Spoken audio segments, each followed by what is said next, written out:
So I think that we are ready to go. We have Sevim Dagdelen with us, who's a member of the German Bundestag representing Die Linke. Minister, Hi, thank can you hear me now? We can. Yes. Ah, Perfect. yes, we can. Well, thank you so much for. Go ahead. We can too. Yeah. I'm thanks sorry so for much that. I'm sorry. for being with us. And, I think as you probably know, here in the United States, Germany and Germans are being portrayed as, not in favor of what's going on in Ukraine, as sort of a block to the more warlike policies. And I was hoping you could talk about why is it that many people in Germany do seem to be skeptical of the U.S. policies in Eastern Europe? Well, we're skeptical because firstly, of our experiences with the U.S. policy. Just imagine or remember 2003 when Bush and his coalition with some countries like the UK, they were invading Iraq because of weapons of mass destruction. Remember the Minister of State, the Secretary of State, Colin Powell, with his famous show on the UN Security Council, where he showed all the world his proofs, his so-called proofs about weapons of mass destruction. And we know now 1 million death bodies in Iraq because of this invasion of the US. And no one is responsible till today. No one is responsible. No one else responsible for all these death bodies. And then the birth of ISIS just because of this US war in Iraq, for example. And the other thing is, we know the situation is very serious and threatening, but the people are not stupid. And even the German people are not stupid. They know very well if there is a war with Russia, the war is then in Europe and not in America. They have the Atlantic. It's very, very far. It's a very big distance to the US. So the people know here in Germany, we are living here on one continent. We are living here door to door to our neighbors, and we want good neighborship. We want good friendship. The one of the principle of German policy should be and could be, and it was for a long time with Chancellor Willy Brandt from the Social Democrats, for example, it was friendship with Russia, because we owe it to all the victims of our history.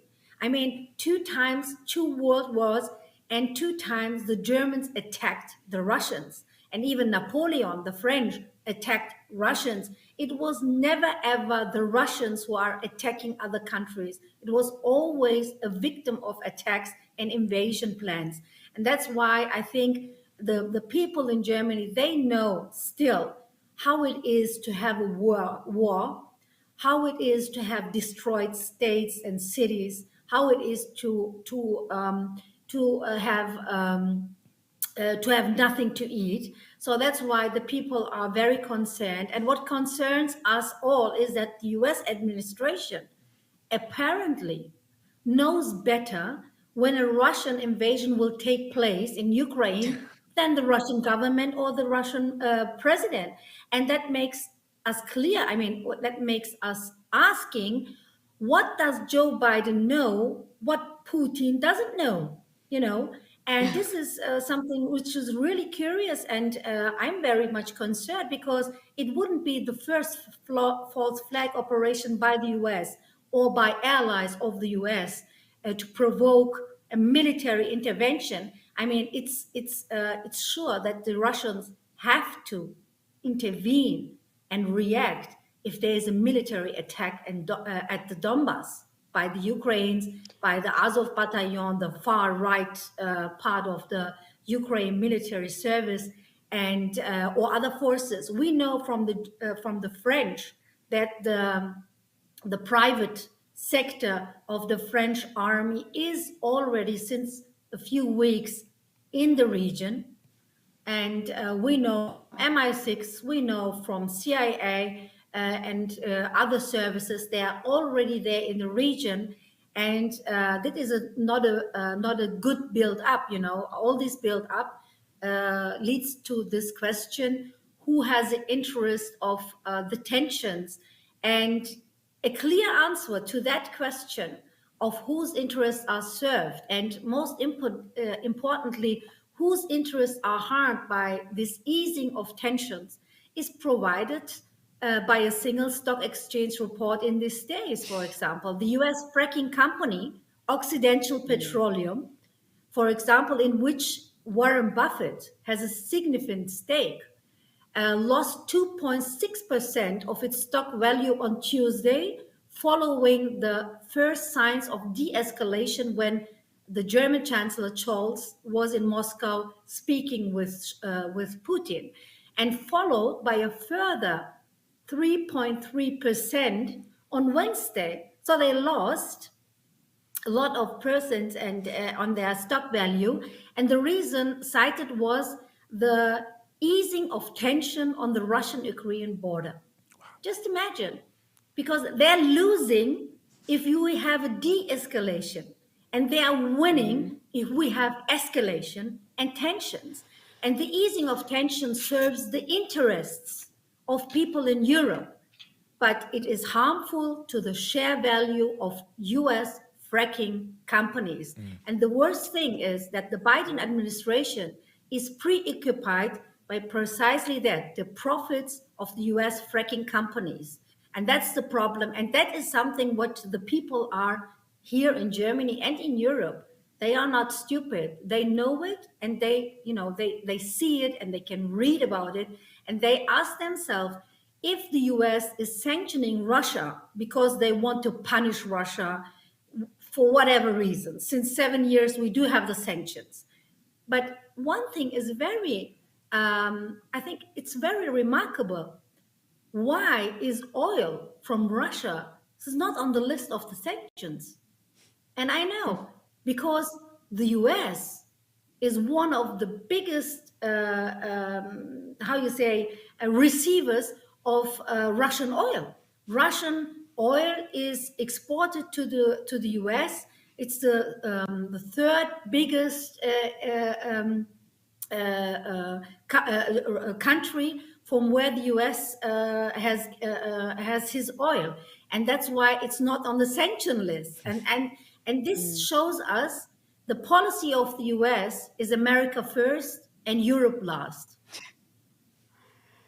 That's one way to put it. You know, I'm curious. I hear what you're saying, and I'm wondering how widespread your views are in Germany. What's the general sentiment in Germany?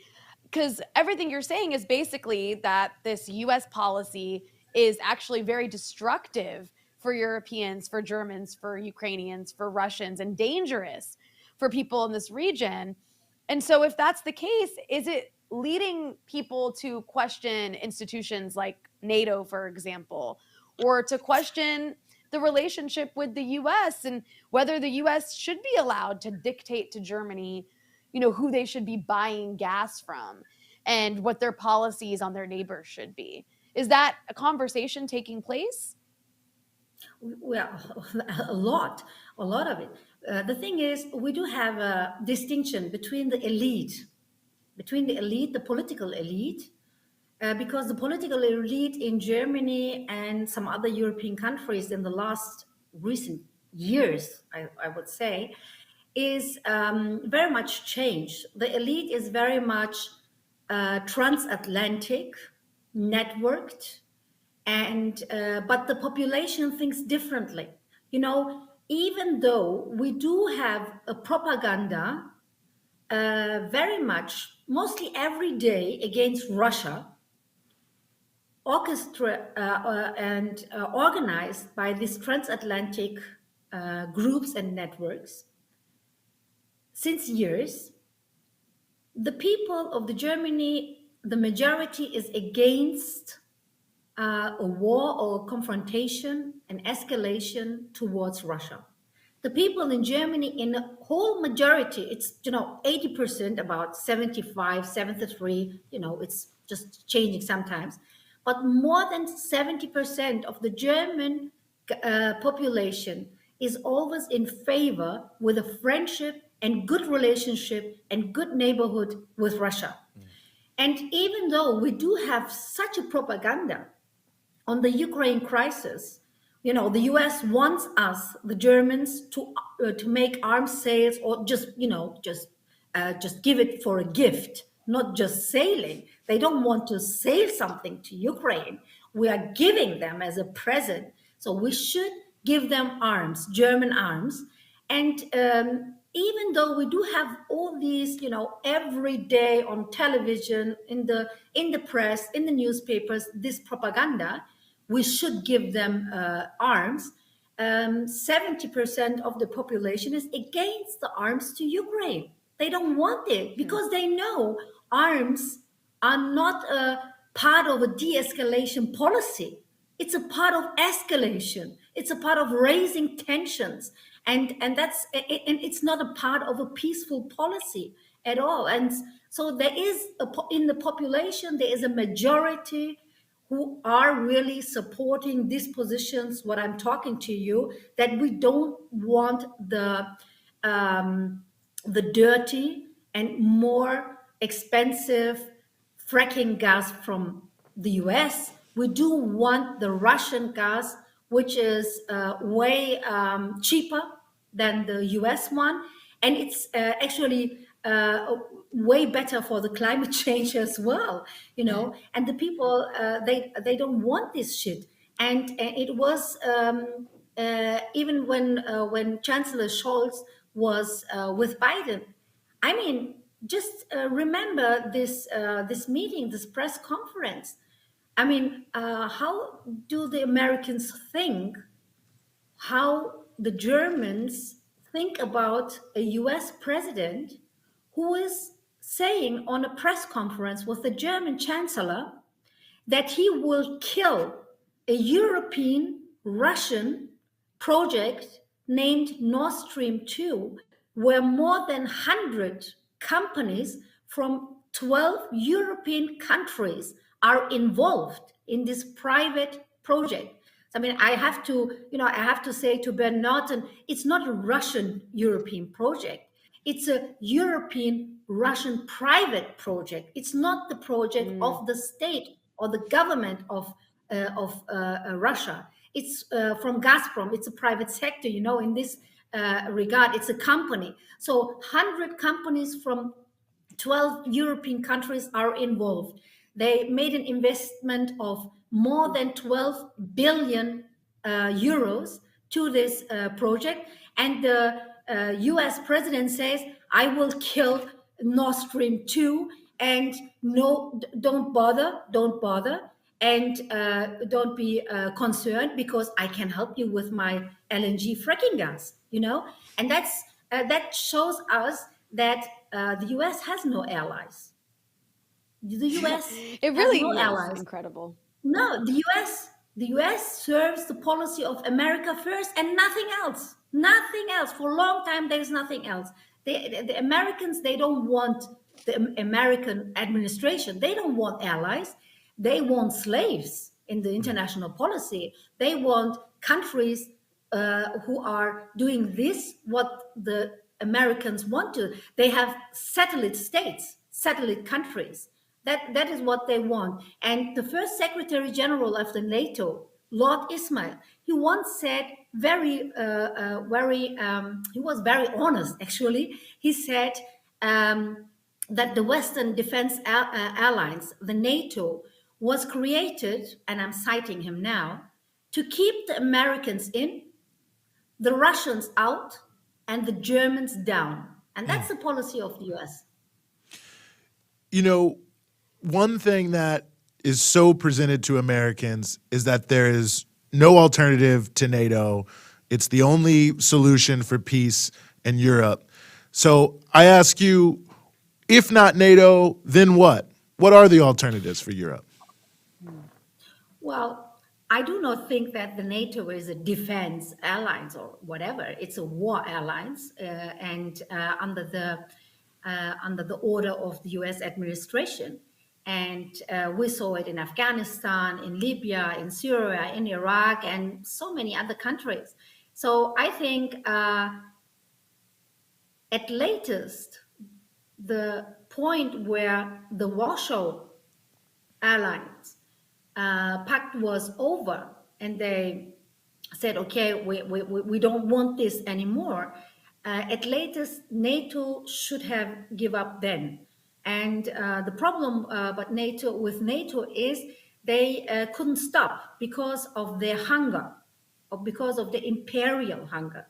And so they want to just, be bigger. And now, especially because China is rising economically, very much rising, the biggest challenge for the Western imperialism.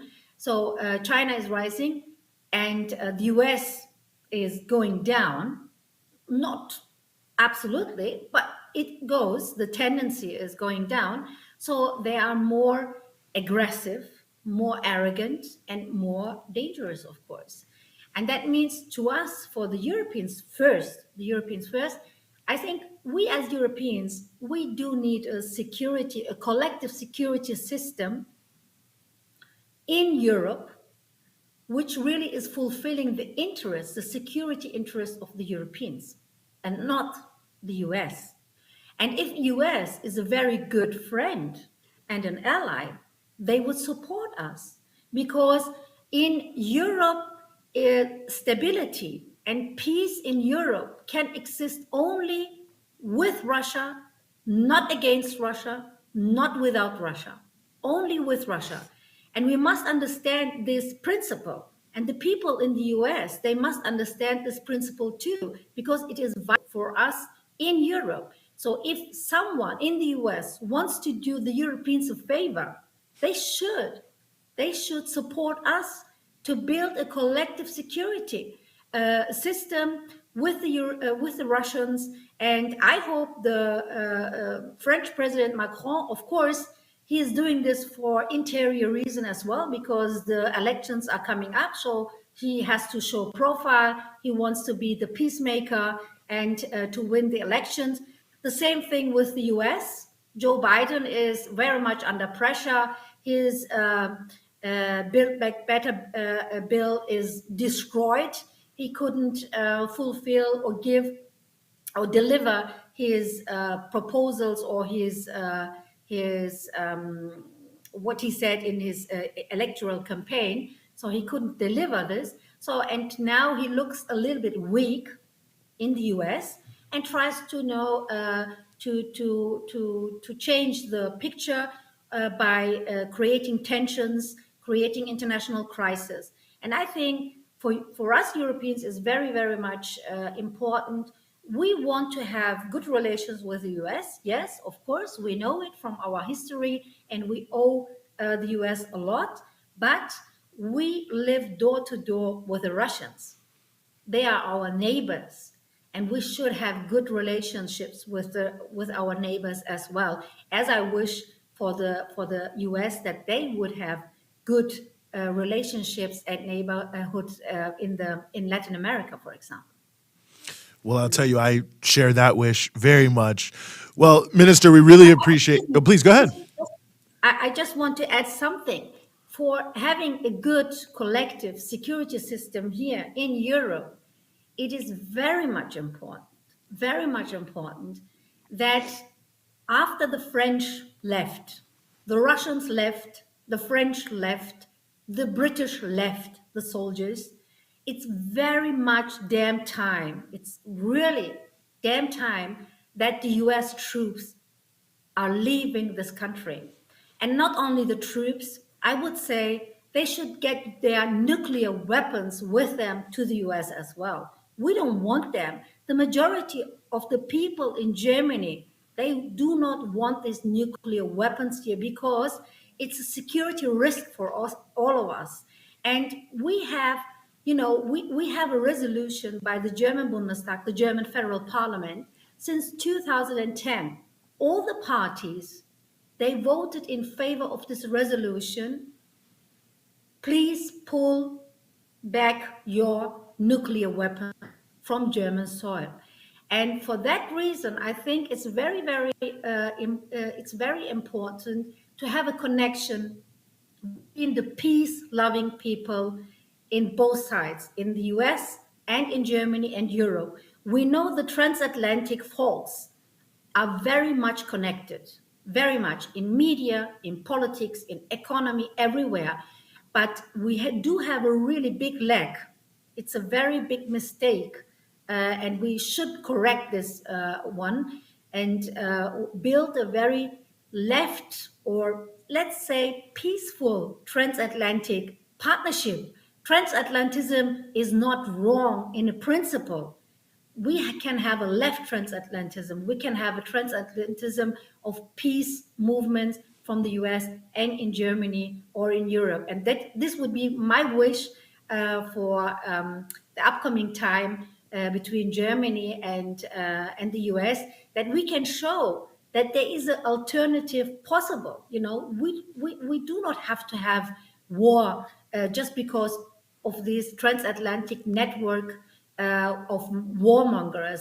We can show them an alternative. Well, that's a wish I hope comes true. Absolutely. And we really, really appreciate you giving us some of your time, Minister, here on the Freedom Side. Just thank you so much for joining us. Thanks for having me. Thanks a lot. Oh, of course. Pleasure was all mine.